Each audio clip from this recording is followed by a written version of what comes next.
Winter arrived early in the valley of Alder Ridge, not with a sudden storm, but with a quiet surrender of color. Fields that had once held gold and green became pale sheets of frost. The river slowed until it moved like thick glass. Mornings no longer began with sunlight. They began with smoke from chimneys and the dull scrape of boots on frozen earth. The village had been built for survival, not beauty. Cabins were squat and narrow, their windows little more than defensive slits cut into wood. Light entered reluctantly, slipping through thin glass that had warped over years of temperature and neglect. Families lit candles even at midday, guarding every flame like a fragile coin. Darkness was not an event here, it was a condition of living. At the far edge of the settlement, beside a stream that had already surrendered to ice, stood a workshop that looked no different from the others. Its roof sagged slightly. Its door leaned inward as if tired of holding its own weight. Yet every clear morning a strange thing happened there. A narrow ribbon of golden light spilled from its front wall and stretched across the snow like a silent road. Inside that workshop lived a man who had not seen light in 12 years. His name was Elias Rowan. Once, long before the accident, Elias had been known for precision. He could carve joints so clean that would seem to fuse without glue. He measured boards by eye and cut them straighter than most men could with rulers. People used to joke that his hands obeyed invisible lines no one else could see. Then a shattered chisel ended that life. The accident had been simple and brutal. A splinter of hardened steel ricocheted upward during a late evening repair. By the time a doctor arrived from the neighboring town 2 days later, infection had already claimed what sight remained. Darkness did not descend all at once. It closed slowly, like a door that no one realized was shutting until the latch clicked. In a frontier village where survival depended on sharp eyes and quick reflexes, blindness was treated like an ending. Many assumed Elias would leave. Some suggested it gently. Others suggested it as fact. Elias stayed. He returned to his workbench and began mapping the world again, not with vision, but with touch. He memorized every shelf and every tool. He counted steps between walls until his feet learned the dimensions of the room better than his mind. He ran his fingers along the grain of wood and discovered that each plank carried a direction, a quiet current beneath its surface. Knots felt like punctuation. Cracks felt like warnings. Smooth boards felt like silence. In time, he became skilled again, not despite blindness, but around it. But darkness was constant. Candles were expensive. Oil was scarce. Winter days were short. Even skilled hands need light, and when light could not be afforded, work slowed. Silence filled the workshop like fog. Some evenings Elias would sit still for hours, listening to the faint whistle of wind through the boards, measuring time by sound alone. The idea came not through vision, but through warmth.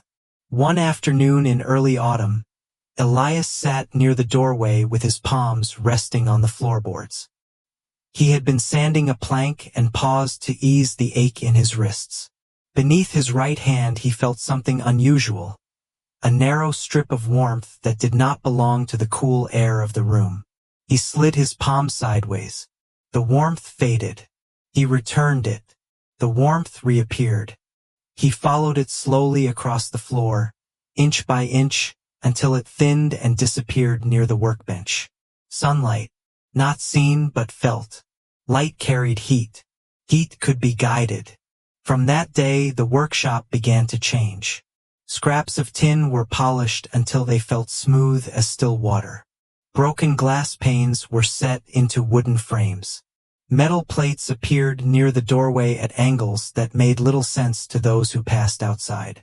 Elias adjusted them patiently, guided not by brightness but by temperature shifts beneath his hands.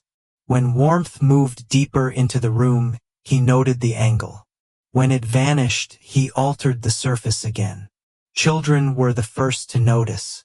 They hovered near the entrance and watched beams of light slide across walls like liquid gold. Dust floated in illuminated air, turning ordinary particles into drifting sparks. To them it was magic. To the adults it was confusion. A blind man chasing sunlight. He cannot see. How can he design a window? It is wasted effort. Laughter followed these remarks, not always cruel, but always certain. Certainty in small villages spreads faster than curiosity. Elias heard every word. He simply tilted the plates again. Weeks passed. The narrow line of warmth widened. The workshop floor glowed faintly during midday hours. The air felt slightly warmer without extra firewood. Villagers noticed and dismissed it as coincidence. Elias dismissed their dismissal. He was not chasing sunlight. He was teaching it where to go. And winter was approaching. The first snow of December arrived quietly, drifting down in thin sheets that melted by afternoon. The villagers treated it as a warning rather than a threat. They sealed door cracks with cloth, stacked extra wood beside hearths, and checked their lantern oil. Winter in Alder Ridge was never gentle, but it was predictable. Darkness came early, cold came deep, and families endured as they always had, by burning more fuel and sleeping closer together. Elias Rowan prepared differently. While others split logs, he polished metal. While chimneys were patched, he adjusted glass. His workshop filled with the faint rasp of cloth against tin, the soft click of frames shifting a fraction of an inch. He did not hurry. He had learned that light moved slowly, and those who wished to guide it had to move slower still. By mid-December, the strange window at the front of his workshop had become a layered construction of angled panes and reflective plates. To the sighted, it looked fragile, a puzzle made of scrap. To Elias, it was geometry translated through touch. Each surface held a position in space he could feel like a memory.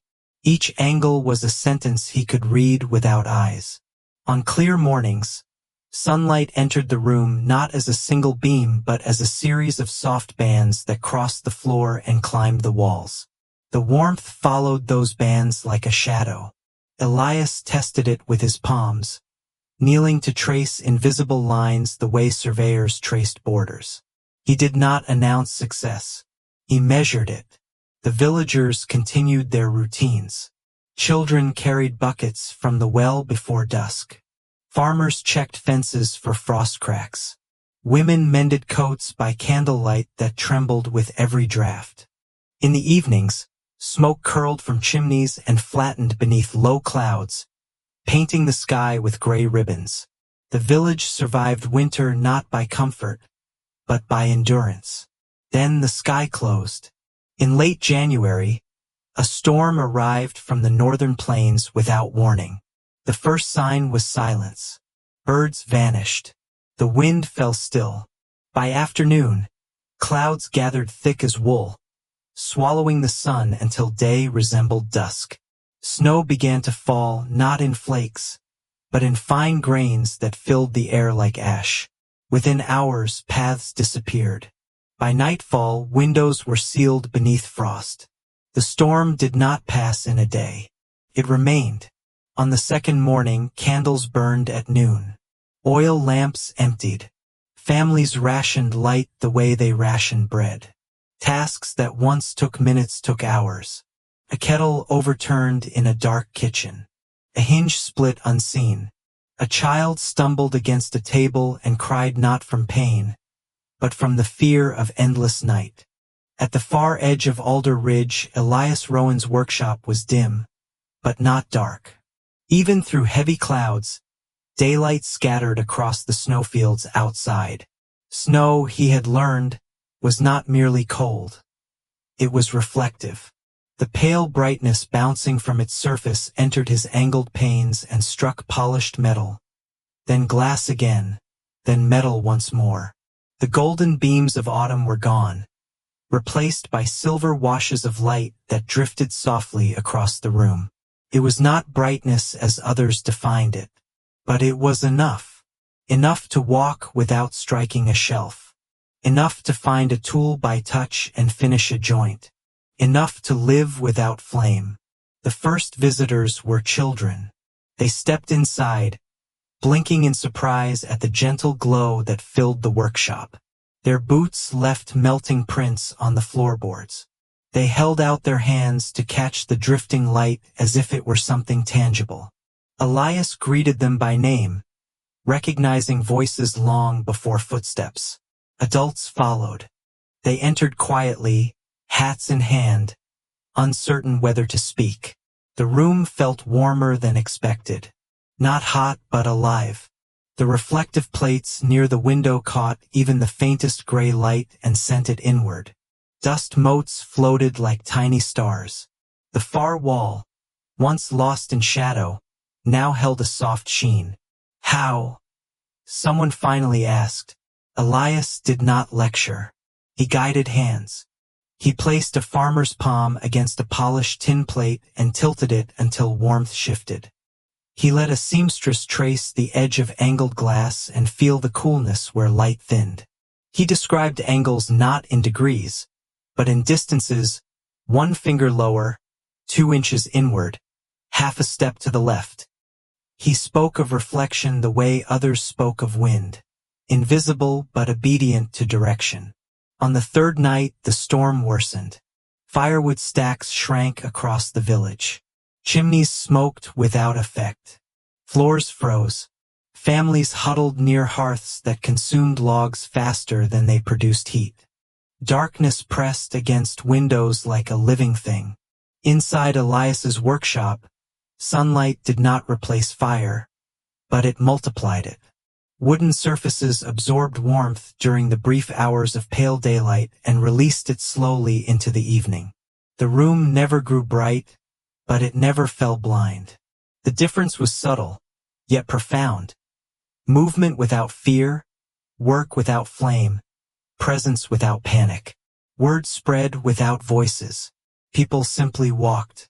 They came carrying unlit lanterns, half-burned candles, and questions they had once disguised as jokes.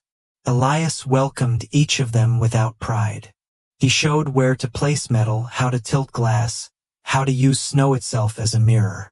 He scratched simple diagrams into spare planks and let others run their fingers along the lines until the shapes made sense. He did not say, "I was right." He said, "Lower the pain a little more." By the time the storm thinned to a whisper, several cabins had begun to change. Slits widened into frames. Plates appeared beside doorways. Glass tilted inward instead of standing rigid. Rooms grew brighter without extra oil. Even those who still doubted could not ignore the evidence drifting across their own floors. The winter without morning had revealed something the village had never considered.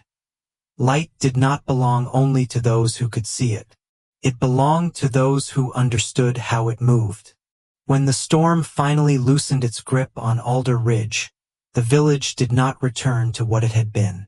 Snow still covered the fields, and the river still slept beneath a sheet of ice, but something subtle had shifted.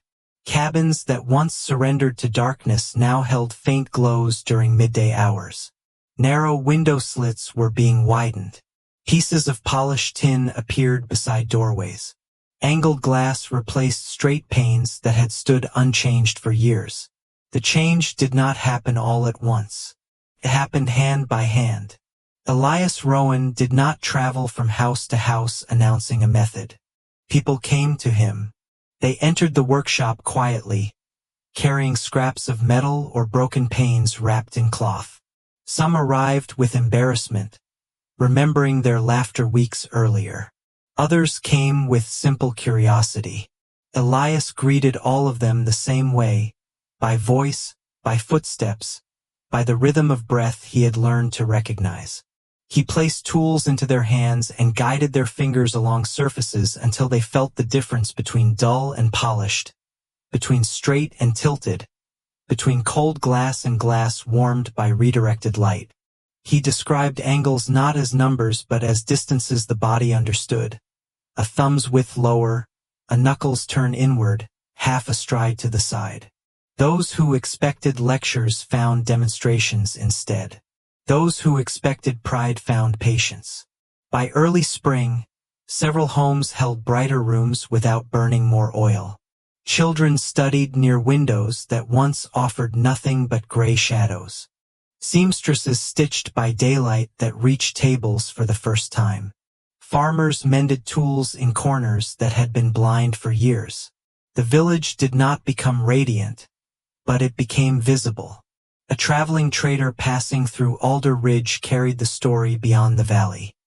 He spoke of a blind carpenter who had taught sunlight to enter where it was never invited.